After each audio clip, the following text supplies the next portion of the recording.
rêverie. Le poète est semblable à la vague agitée, tantôt touchant les cieux, tantôt précipité au plus profond des mers. Sombre ou gai tour à tour, il court de songe en songe. Un souffle le réélève, un autre le replonge dans les dégoûts amers. Qu'ils sont beaux ces moments d'une double existence, où, certain de lui-même et fier de sa puissance, son cœur suffit à peine à ses bouillants transports, comme un vase trop plein dont l'eau fraîchit les bords. Où lac, rocher muet, forêt, vallon, rivage, tout vit, tout se revêt de pensées et d'images. Où la nature entière, au feu de son amour, se féconde, s'anime, il l'anime à son tour. Comme le Créateur, même avant leur naissance, entrevoyait au loin les mondes à venir, tel, avant que le chant de ses lèvres s'élance, du fond de sa pensée, il voit déjà sortir les mondes que ça les rappelle à l'existence. De la terre de gloire où volent ses désirs, à l'horizon brillant se déroulent les scènes. Il entend des concerts de louanges humaines, et son nom, noble écho d'éternels souvenirs, répété par des voix lointaines, dans l'avenir des avenirs. Hélas, ces hauteurs, pourquoi doit-il descendre? Pourquoi l'abandonner, et l'indigne d'un Dieu? Pourquoi monter comme le feu, pour retomber comme la cendre?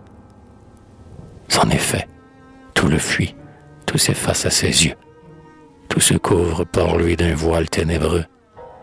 Ces tableaux dont son cœur réfléchissait l'image, terre, ciel, océan ont perdu leur langage, et, lassé de lui-même, abattu, dégoûté, il a cessé de croire à l'immortalité. Comme un vaisseau cinglant qui d'une mer immense fonda les flots avec orgueil, il a touché le fond, il a senti l'écueil où vient briser son impuissance.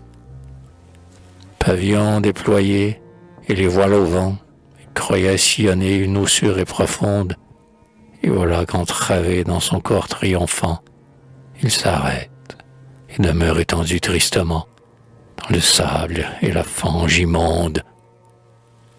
Adieu rêve, projet, gloire, espoir séducteur, ivresse du succès, plénitude du cœur.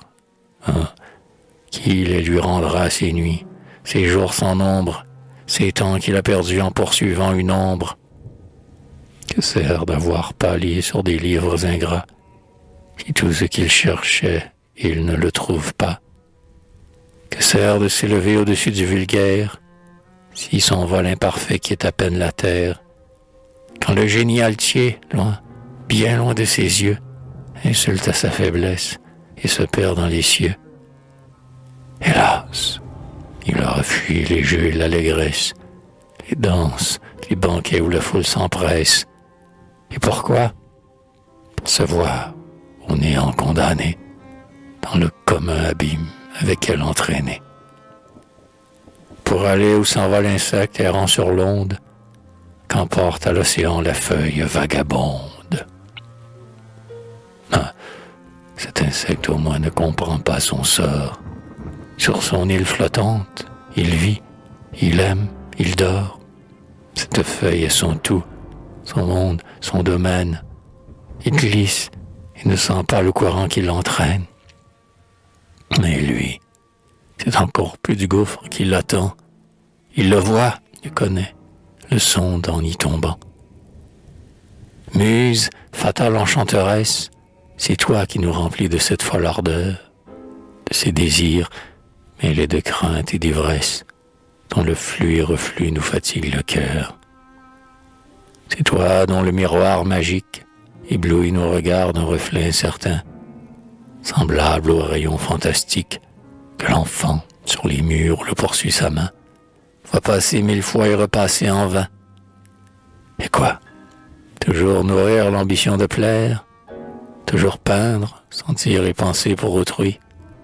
Ne saurions-nous jamais perdre des yeux la terre et, n'aimant que le beau, ne l'aimer que pour lui?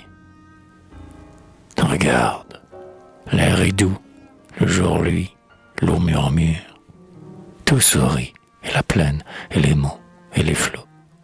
Le daim rumine en paix, assis dans la verdure.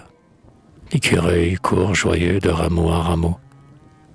Vois-tu voler au loin ces groupes d'hirondelles? Vois-tu ces cygnes blancs, au dernier ray du jour, nager et, dans le lac, laissant tremper leurs ailes, ces îles de saule effleurer le contour? Ils suivent sur les eaux leur ombre fugitive. Ils contemplent ce ciel, et si calme et si pur. Sourds aux cris des enfants troupés sur la rive, heureux d'aspirer l'air, de s'enivrer d'azur. Ah, comme oublions les êtres et le monde, rêvons au bruit de l'onde, au souffle du zéphyr. Pourquoi ces vains travaux, notre orgueil se fonde? Il suffit de vivre et de sentir.